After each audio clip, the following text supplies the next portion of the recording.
Mic ही नहीं है। Mouth mic की क्या हुआ? माउथ माइक की क्या हुआ?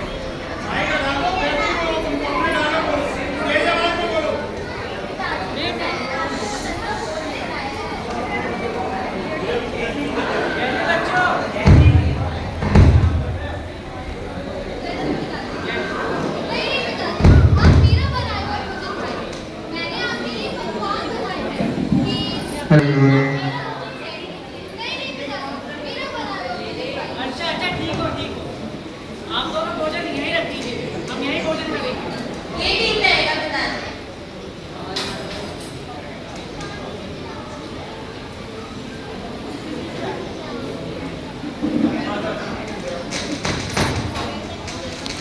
इस प्रकार आपने ज्ञानचंद बैठिए। ये मित्र कैसे याद किया? सब कुशल तो है? जी मित्र, सब कुशल मंगल है।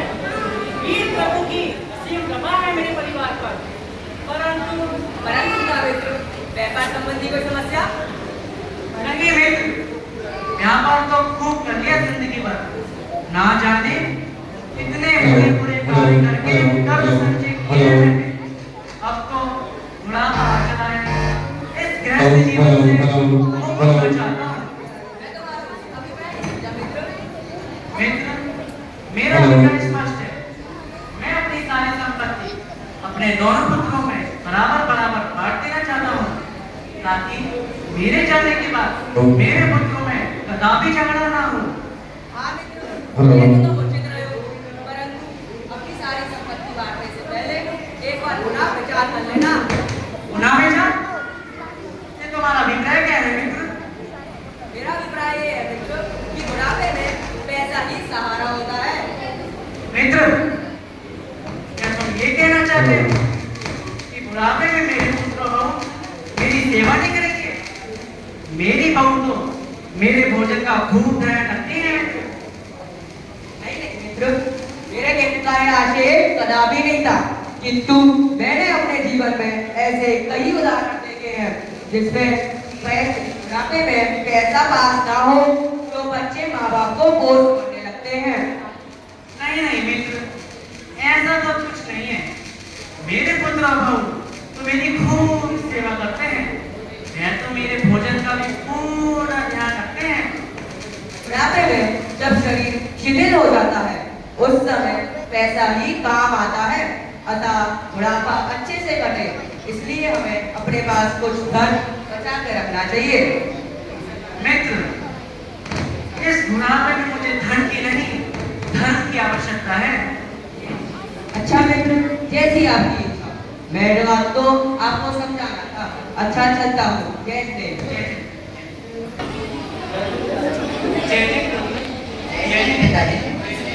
जैसे आज आपने हम सबको एक साथ बुलाया, कोई परेशानी तो नहीं? बताइए पिताजी, क्या बात है? बच्चों, ऐसी तो कोई परेशानी नहीं है। जैसा कि आप लोग देख रहे हैं, मेरा तो बुढ़ापा आ चला है। अब मैं इस जिम्मेदारियों से मुक्त होना चाहता हूँ और अपना शेष जीवन धर्म ध्यान में व्यतीत करना चाहता हूँ। बच्चों, मेरा आशय स्पष्ट है। मैं अपनी सारी संपत्ति आप दोनों पुत्रों में बराबर बराबर बांट देना चाहता हूँ और अपने दायित्व का निर्वाह करना चाहता हूँ। आप लोग अपने अपने मतदान हो चुके हैं। अब इस परिवार की जिम्मेदारी आपको ही निभानी होगी। किंतु आप ऐसा क्यों कह रहे हैं पिताजी? बच्चों, मृत्यु ही शाश्वत सत्य होता है, इसे झुठलाया नहीं जा सकता। अतः मैं अपना शेष जीवन धर्म ध्यान में ही व्यतीत करना चाहता हूँ। ऐसी आपकी इच्छा।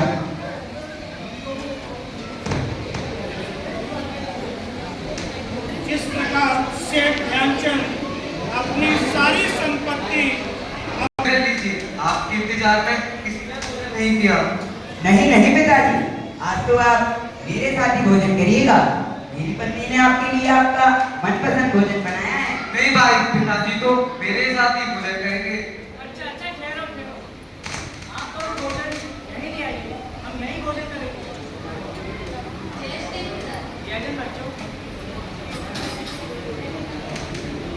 हे भगवान, ऐसे पुत्र और बहू आप सबको दें, यही तो औलाद का सुख है। ना जाने कितने आती हैं जिन्हें औलाद का सुख प्राप्त नहीं होता। मैं कितना भाग्यशाली हूं कि मुझे ऐसे पुत्र और बहू मिले। पिताजी भोजन कर लीजिए, आपका भोजन ठंडा हो रहा है। अच्छा अच्छा ठहरो। हाँ हाँ, ये समोसा, ये कचौड़ी, डोसा, इडली और खीर भी है। वाह, ऐसा भोजन तो हमें देवता को प्राप्त नहीं होगा। सच में मैं इतना भाग्यशाली हूँ। कोई बात नहीं ध्यानचंद, बुढ़ापे में तो पौष्टिक भोजन ही करना चाहिए ताकि शरीर को बल मिल सके।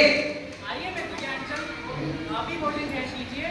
नहीं नहीं मित्र, मैं तो यहाँ से निकल रहा था तो सोचा मिलता चलूं। अच्छा चलता हूँ, जय जय।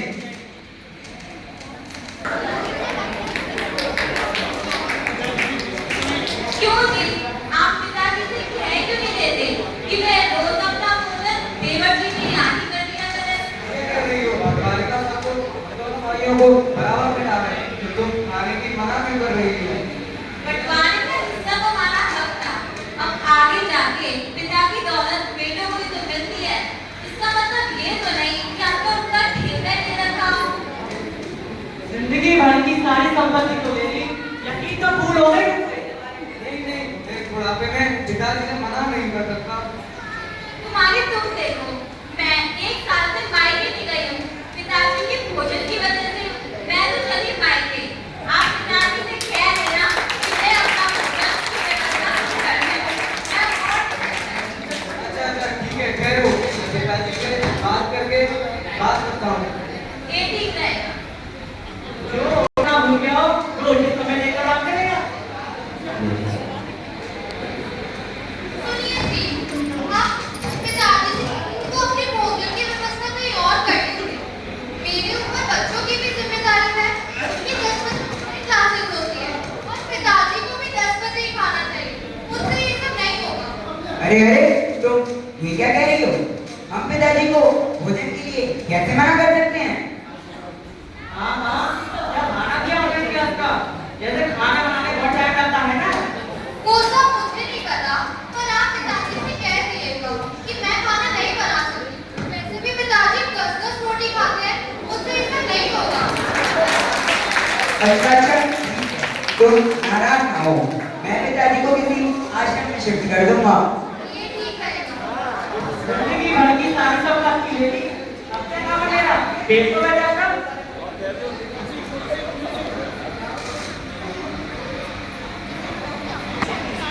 जय श्री पिताजी। कैसे पुत्र? पिताजी, आज मैं आपसे कुछ बात करना चाहता हूँ। कहो पुत्र, अब क्या कहना चाहते हो? पिताजी, आप यहाँ पड़े पड़े बोर हो जाते होंगे। अगर आप कहें तो मैं आपको किसी आश्रम में शिफ्ट कर देता हूँ। यहीं पास ही में सिकंदरा में रामलाल वृद्ध आश्रम है।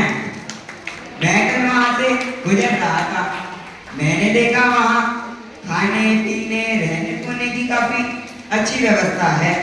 अगर आप कहे तो चलिए आपके घर पैसे जमा करा देता हूँ। ऐसे भी पिताजी आप किसी तीर्थ स्थल पर भी जा सकते हैं, वहाँ आपको दर्शना भी मिलेगा। और यहाँ बहुत से तीर्थ स्थल हैं, जैसे महावीर जी, कुंडलपुर, और यहाँ रहने खाने की अच्छी व्यवस्था है। तुम दोनों पुत्र ठीक कह रहे हो, मैं इस बात पर विचार करता हूँ। ठीक है पिताजी, जैसी आपकी इच्छा। अगला दृश्य देखिए।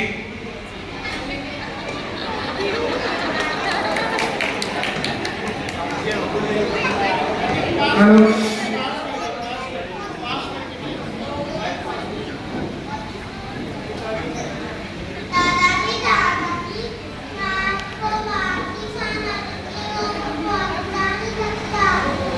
दादाजी दादाजी रात को खाना बचाते तो देती है और कोई आपको समय नहीं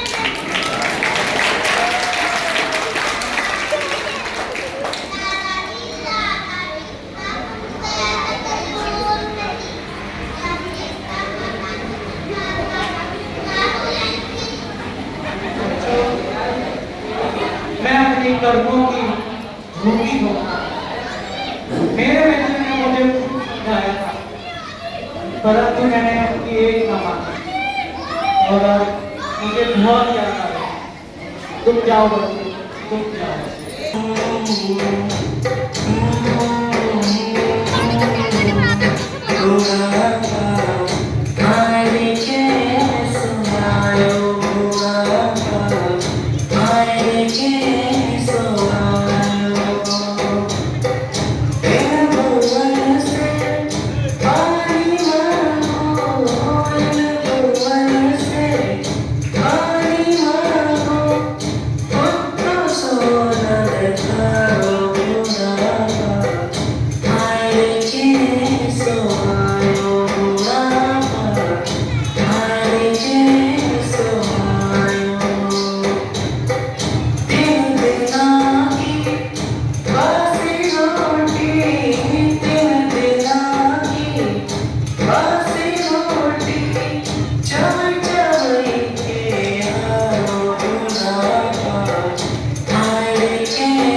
बड़े आज्ञाकारी भी हैं। अरे कहाँ मित्र, आज 3 दिन हो गए, 3 दिन, पर अभी तक किसी ने नहीं पूछा कि पिताजी आइए और भोजन कर लीजिए। सब आए और अपने अपने बहाने बताकर चले गए। इससे भोजन न कराना पड़े मित्र, भोजन न कराना पड़े। अरे मित्र, जब हम तुम्हें समझा रहे थे तब तुमने हमारी एक ना मानी, अब पछता रहे हो। तब तो तुम्हें बहुत बुरा लग रहा था, अपने बेटों पे बड़ा प्यार आ रहा था। मित्र, तुम ठीक थे, मेरी ही मति पर पत्थर पड़े थे जो तुम्हारी बात न मानी मित्र, तुम्हारी बात न मानी।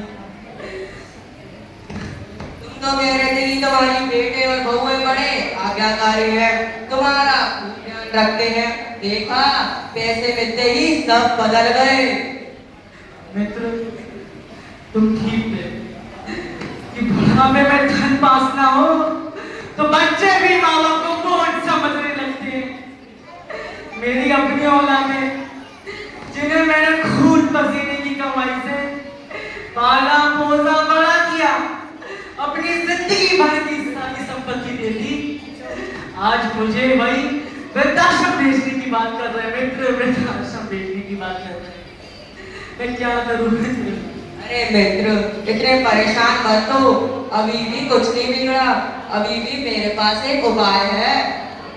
कहो मित्र, अब क्या ही उपाय बचा है? अगर तुम इस मित्र की सलाह मानो तो तुम्हारा बुढ़ापा अच्छे से कट सकता है। कहो मित्र, कहो।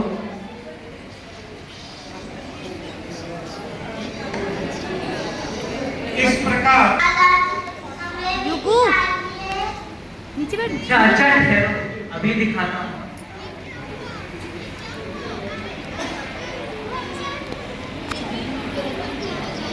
वाह,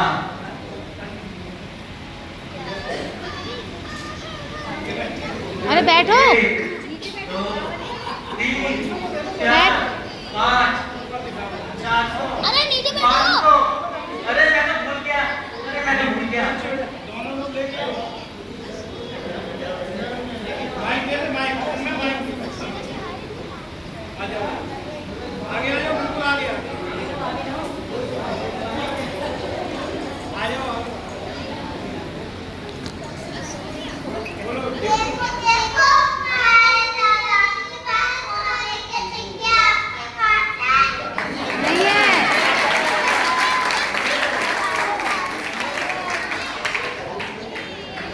पिताजी के पास अभी भी कितना सारा धन है। सोने के सिक्के हैं, सोने के सिक्के। क्यों जी, आपने कभी बताया नहीं कि पिताजी के पास बेटा बैठ जाना। अरे भाग्यवान, हमें तो अभी अभी पता चला है कि पिताजी के पास इतना धन और है। मैं तो रौनक का हार बताऊंगी, रौनक का हार। मैं तो कंगन चूड़ी सब सोने के बनवाऊंगी। क्यों जी, आप पिताजी से कह के उन सोने के सिक्कों का भी बंटवारा करा दीजिए ना। ठीक है, हम पिताजी से बात करते हैं। पिताजी भोजन कर लीजिए। हाँ पिताजी, सब आपकी पसंद का बना है। तुम्हारा हाँ पिताजी, सब आपकी पसंद का बना है। भोजन? अरे यार, भोजन की कैसे याद आ गई? पिताजी, आपकी सेवा करना तो हमारा सोने कर्तव्य के है। सिक्कों की खनक है, सोने के सिक्कों की। आपकी सेवा करना तो हमारा कर्तव्य है। आप काम करते करते थक जाते होंगे, भोजन कर लीजिए। हाँ पिताजी, इस अवस्था में आपको अधिक काम नहीं करना चाहिए। हाँ पिताजी, आप अपनी सारी टेंशन हमें दे दीजिए और आराम से भोजन करें। कहते हैं तो तुम सारी टेंशन हमें दे दीजिए। ये क्यों नहीं कहते थे सारे सोने के सिक्के हमें दे दीजिए? आपको भोजन याद आएगा ही। वाह मित्र वाह, तुम्हारी सलाह को नमस्कार हो, जो इन लालचियों को भी रास्ते पे ले आई।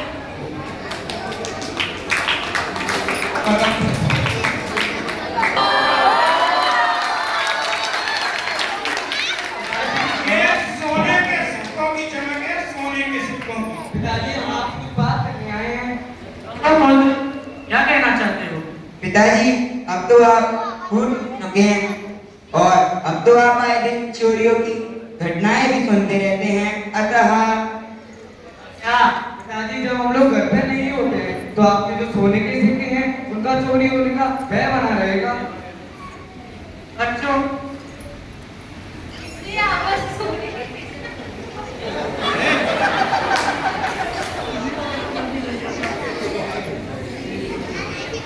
बोलो। इसलिए आप बस सोने के सिक्के हमें दे दीजिए। ये हंस रही है। हाँ पिताजी, वैसे भी बुढ़ापे में आपको उनकी क्या ही आवश्यकता है। इससे तो आपको हमें दे दीजिए, कम से कम घर खर्च चलाने में काम तो आएंगे। बच्चों, तुम ठीक ही कह रहे हो। इन सोने के सिक्कों की मुझे क्या ही जरूरत? परंतु तो क्या पिताजी? ये तिजोरी 2 चाबियों से भरती है। एक चाबी तो मेरे पास है, परंतु दूसरी चाबी मेरे मित्र ज्ञानचंद के पास है। तो आप उनसे वो चाबी मांग लीजिएगा पिताजी। बच्चों, मैं चाबी अपने मित्र ज्ञानचंद से नहीं मांग सकता।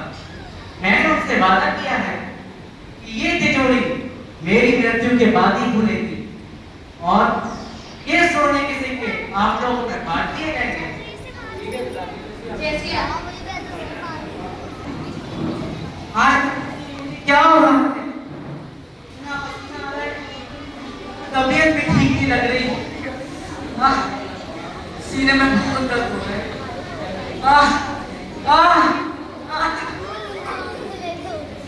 पिताजी, पिताजी, क्या हुआ? पिताजी का शरीर तो ठंडा पड़ रहा है। भैया पिताजी को अस्पताल लेके चलते हैं। हाँ हाँ, पिताजी को अस्पताल। ठहरो ठहरो, क्या हुआ मेरे मित्र को? मुझे बड़े दुख के साथ कहना पड़ रहा है कि मेरा मित्र हम सबके बीच नहीं रहा। पिताजी, पिताजी, तो नहीं,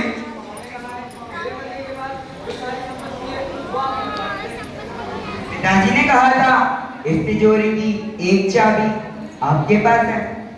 हाँ बच्चों, इसकी एक चाबी मेरे पास है। मैं इसे खोलकर अभी आप दोनों में बंटवारा किए देता हूँ।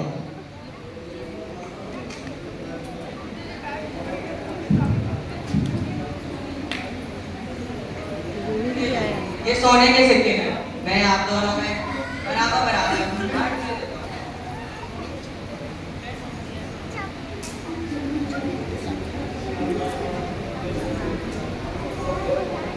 अरे अरे, यह क्या?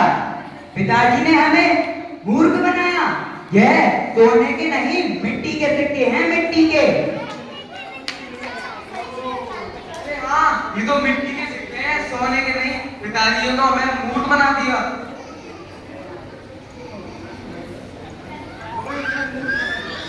पिताजी ने हमें मूर्ख बना दिया। चुप रहो सभी। मेरे मित्र की चिता की अग्नि ठंडी भी नहीं हुई और तुम लोगों को बंटवारे की पड़ गई। तुम लोग इसी लायक थे। ये तो मेरी ही सलाह थी, एक सच्चे मित्र की सलाह। तुम लोग धन के लालच में इतने अंधे हो गए थे कि जिस पिता ने सारी जिंदगी तुम लोगों के लिए मेहनत की, पैसा कमाया, ना दिन देखा ना रात, तुम्हें पाला पोसा, इस लायक बनाया कि अपनी जीविका चला सको, और तुम लोगों ने क्या किया? सारी संपत्ति मिलते ही उन्हें एक खाने का मोहताज बना दिया, उन्हें कई कई दिनों तक भूखा रखा।